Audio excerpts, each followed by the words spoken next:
Hi, and welcome to Inst Division with Glenn Reynolds. That's me.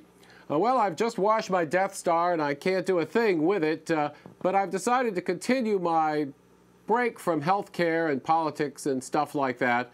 So I'm talking today with Hugo Award-winning, that's multiple Hugo Award-winning author, John Scalzi. Scalzi's the author of such books as Old Man's War, The Ghost Brigades, The Sagan Diary, and a blog-based book, Your Hate Mail Will Be Graded. So welcome, John. Glad to have you here. Thanks. Good to be here. Thank you very much for having me. Well, you know, this whole internet TV interview thing is kind of science fictional all in itself. I mean, it's... Oh, I agree entirely. One of the things that I think is really interesting is when we were talking about in the future how we would have video phones. No one would expect, A, that they would be hooked up to your TV, and B, that people would just sort of like hook them up and not really worry what's behind them. In the science fiction, everybody always made themselves up and tried to look really good. And as you can see from behind me, my office is a complete pigsty. I do hope that future generations will forgive me. Well, you've really lived out a lot of people's dreams. You actually started out with a blog and sort of parlayed blogging into a really successful science fiction career. And you want to sort of walk people through how that happened? It happened completely by accident, which is, of course, how these things are supposed to work in the first place. What happened was... in the late 90s, I started writing a blog, as a lot of people did right around that time. And at the same time, I was beginning to experiment a little bit with science fiction. I had read it when I was a kid and decided that I wanted to try writing it. The thing that happened was that once I was done writing the books, in particular Old Man's War, I just thought about how exasperating it is to try to sell a book. Now, I'd sold lots of nonfiction books before. So when I got around to writing the Old Man's War and then thinking about, oh God, now I have to try to send it out and it'll sit in slush piles and it'll take years. And I was like, you know what? I already have a couple thousand people who come to visit my site every day, which at the time was what the site got. I said, I'll just put it up, and if people like it, they can, you know, send me $1 or whatever. So I went ahead and did that in December of 2002, and I serialized that one chapter a day. And then when it was done, right after Christmas, I think it was December 28th, I got an email from Patrick Nielsen Hayden, who is the senior editor at Tor. And he said, I don't know how, you know, tied in you are to this whole electronic thing, but I really like your book and I'd like to buy it. And I was like, okay. So that's basically how it happened. It was a complete accident, and it's one of those things that I tell people, you know, just because it happened this time doesn't necessarily mean it's going to happen again. Unfortunately, for that particular argument, once Old Man's War came out, I had another book that was on my website called Agent to the Stars, which was also sold that same way. And then since then, I've also sold 2 additional books right off of my website. So I've stopped telling people it's impossible. What I say now, it's just statistically unlikely. Well, I understand there are some aspiring authors out there who have taken your example to heart and are even spending a lot of time worrying about developing their online presence before they actually get around to writing their first book. Do you think that's a good idea? Well, I mean, I think the thing about it is that my online presence is in some ways, it's associated with, but it's in many ways very separate from my science fiction career, my science fiction life. I mean, my fiction is not necessarily correspond to what I'm doing on my website. On my website, I might talk about politics, or I might talk about something that's going on in, you know, my house, or I might take pictures of my cat, or whatever.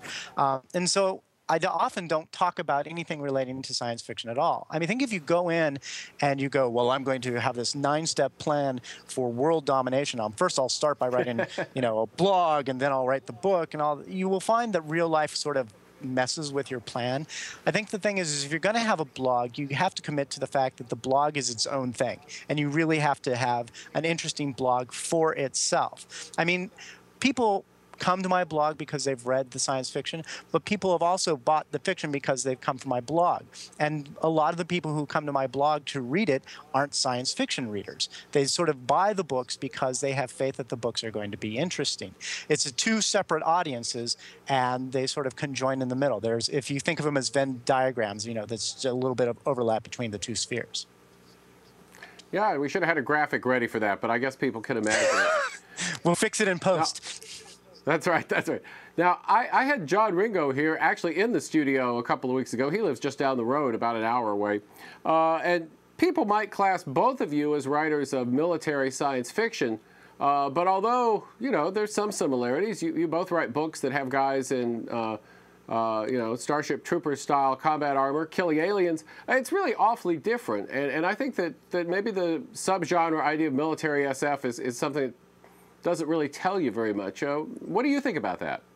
I think that's absolutely correct. It's sort of like saying the Beatles and the Stones both played rock and roll, but there were very definitely Stones fans and there were very definitely Beatles fans, and you wouldn't confuse the two bands' different sounds. I mean, the thing is that everybody likes to have these big buckets where you can sort of put everything in. You know, it's like I write military science fiction, John Ringo writes military science fiction, David Drake writes military science fiction. Ender's Game by Orson Scott Card is military science fiction, but you look at each individual books, they're completely different things. They have different concerns. They hit a lot of the same notes, but the way that the notes are arranged, they play completely different songs, if you know what I'm saying there. So, I mean, I don't mind being in the same category as John Ringo. He's very successful, and I hope he doesn't mind being in the same category as I am.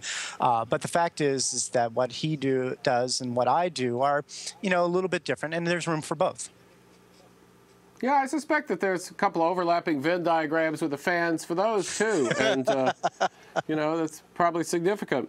Well, now one thing you don't really see in your books, and one thing that I've sort of noticed is underrepresented in science fiction. It appears occasionally. Charlie Strauss has done some stuff with it, but is the notion of the singularity. You know, I'm writing a column for Popular Mechanics right now that's, or to be honest, I'm procrastinating from writing a column for Popular Mechanics right now. That says we may already be entering the singularity without realizing it. But is it just too hard to write about in science fiction, do you think? I think about the thing with the singularity is people don't really know what it is. I mean, the idea of the singularity is that there's sort of this cliff after which we won't be able to predict anything because the technology will have gotten so advanced and so weird that we just literally can't think about it anymore. What I think about the singularity is pretty simple, which is I agree that you don't know a singularity if you are in it. I mean, if somebody from the 1700s, I tried to explain my life to them now, or what you and I are doing right now, it's like we're staring into these glowing boxes and talking to each other hundreds of miles away, and yet it's like we are in the same room. And you try to explain it to them, they will look at you as if you are possessed by demons, and they will put you on a stake and they will burn you. From the 1680 point of view, we are living in a singularity. They literally just can't comprehend that what our day-to-day life is like. So I think at any point, as long as you are continuing on a technological curve, yeah, you are in a singularity to someone. Are we in one that 5 years down the road or 10 years down the road, we will be not able to explain it to ourselves? I don't know. I mean, you think about it, look about it this way. 20 years ago, if you were to try to explain an iPhone to somebody, you would literally have to spend a whole bunch of time explaining each of the features and why it was so small and everything like that.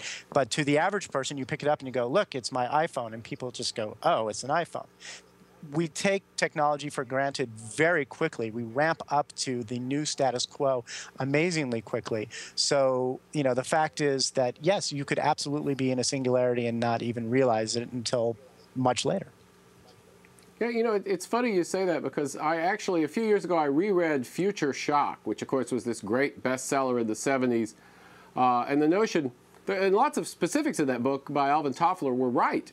But the sort of notion that the change itself of the future would put people into some kind of a shock strikes me as not being as true as you would have thought. I think people have shown themselves to be considerably more adaptable than we might have thought. Well, people don't think of it as any big deal. I mean, the whole point of it is, the first time the iPod showed up, right? People are like, this is amazing. This is the most incredible thing, and then 4 years later, people are like, why would anybody walk around with a first generation iPod? Do you also bang rocks together? People are extremely adaptive. That's why our species, has succeeded as well as it has.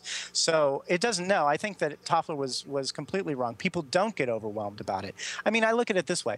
My daughter lives in a world where she has never not used a computer. She was using a computer before she was actually literate. Now, when I think about that, I think that's a little bit crazy, right? But for her, this is life. This is how things work today. Her children will live in a life where she'll go, "You kids don't know what it was like before we had direct brain implants," and they'll look at her like, "That's nice, Mom. Please leave us alone."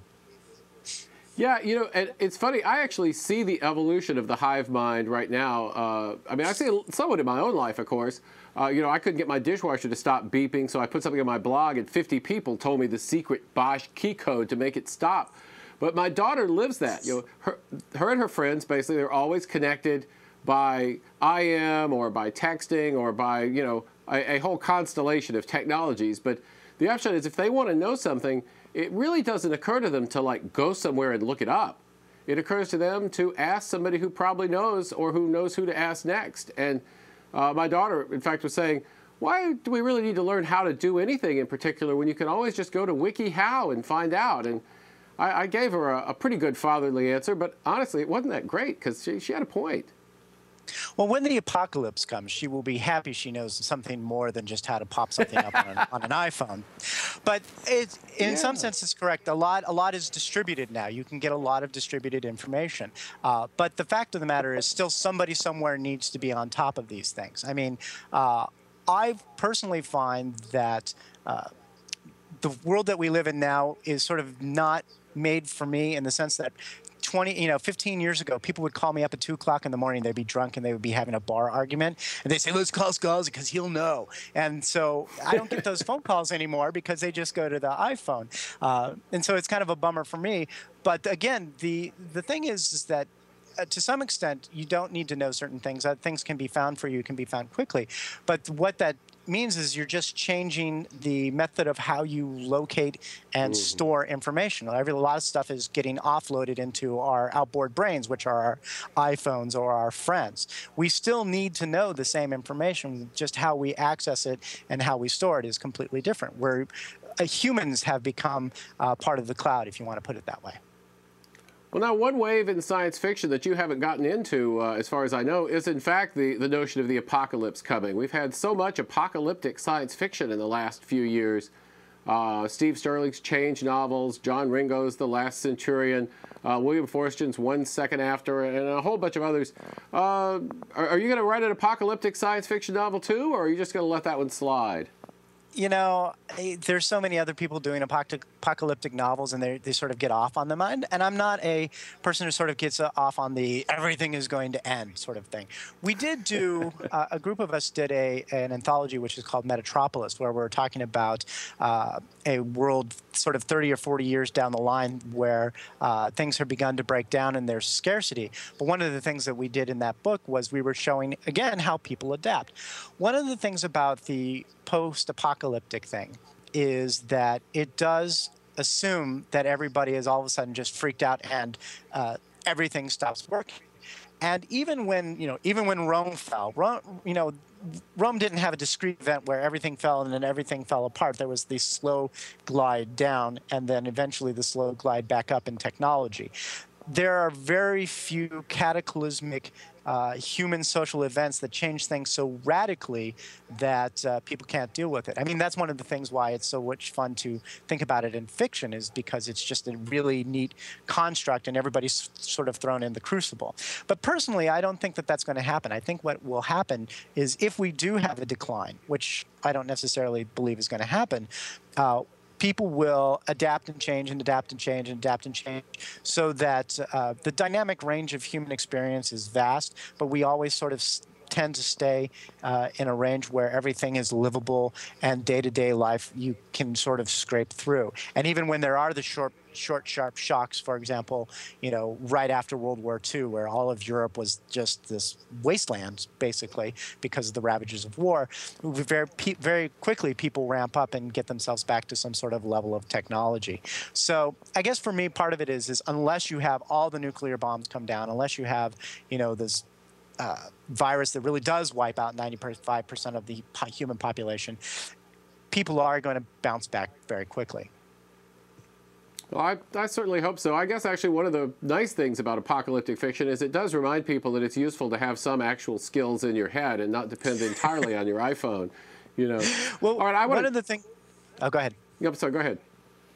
I was about to say one of the great things about science fiction is that basically what it is dress rehearsals for horrible things we fear are going to happen. If you look at the science fiction of the 70s and 80s, it was overpopulation and nuclear holocaust. If you look at the science fiction recently, it's all biological stuff or zombies, which is related to all of that. Basically, it's our test runs of what would we do if we were put in these situations. So this is where it's very useful, because when the apocalypse does come, everybody's first reaction would be like, wow, this is just like, Road Warrior. I know how to deal with this. Shifting gears to your nonfiction book, Your Hate Mail Will Be Graded, which I thought had a great cover, by the way. Yeah, there we are. Thank you.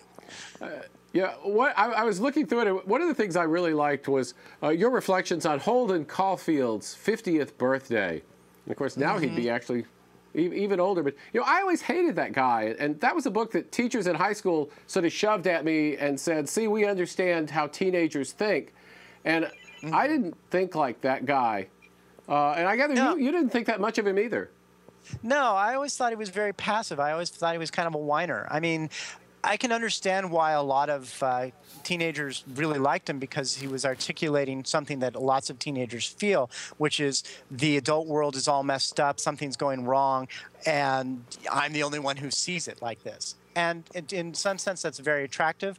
But on the other sense, his response to it is just basically this sort of passive, sneering contempt. And that's all very fine if you just want to affect a pose. But, in the real world, it's kind of a dumb thing to do. I mean, one of the things that I really liked were, the Robert Heinlein characters in his juvies. Those kids were, had a lot of the same sort of situations. They came from messed up situations, but they were sort of can-do people. They said, I understand the world is kind of screwy, but I'm going to fix it. And that actually really appealed to me as a teenager, much more than Holden Caulfield saying, the world is screwed up, and now I'm just going to sit here and be sullen. It's like, yeah, okay, you go be sullen. I'm going to go fix this problem. Yeah, I love what you say. It says, all Holden did was bitch, bitch, bitch. Put Holden at the controls of a starship and he'd implode from stress. Not my hero, thanks. And that's no. I love that. He's just, like I said, I mean, I think that he's going to grow up and he's going to be like an advertising executive. Nothing wrong with advertising executives, but he'll know how to sell to kids. He'll, eventually become a functioning alcoholic, and his kids will be like, dude, we don't understand you at all, and eventually head off and leave. But I would much rather be the guy who's, goes and sails across the, the universe and has a good time doing it, comes back with a whole bunch of stories. That's just me. Well, one final point before we go. I know you also write a column for AMC, and you did a thing on Star Trek design fails. And you had a lot of good ones, but I just want to show a photo that somehow you left out. And I think this is really the ultimate Star Trek design fail. I like the expression. That poor dog. The thing about the dog is going, I don't know why, but I know that I will never live this moment down. Yeah, so one of the commenters said the Bud Light cans as engine nacelles there aren't just decoration, they furnish explanation. And I think that's about right there. It is brilliant in its own strange little way. There's no doubt about that. Well, thank you so much for taking the time to join me through the miracle of the Internet. And I've been talking to John Scalzi, author of Old Man's War and a host of other things, and winner of a host of Hugo Awards, and soon to be known as Hugo Scalzi, I guess. Thanks so much for joining me, John. You're very welcome. Thanks for having me. Come back next week for more Instavision with Glenn Reynolds. Maybe I'll get this Death Star fully functional by then.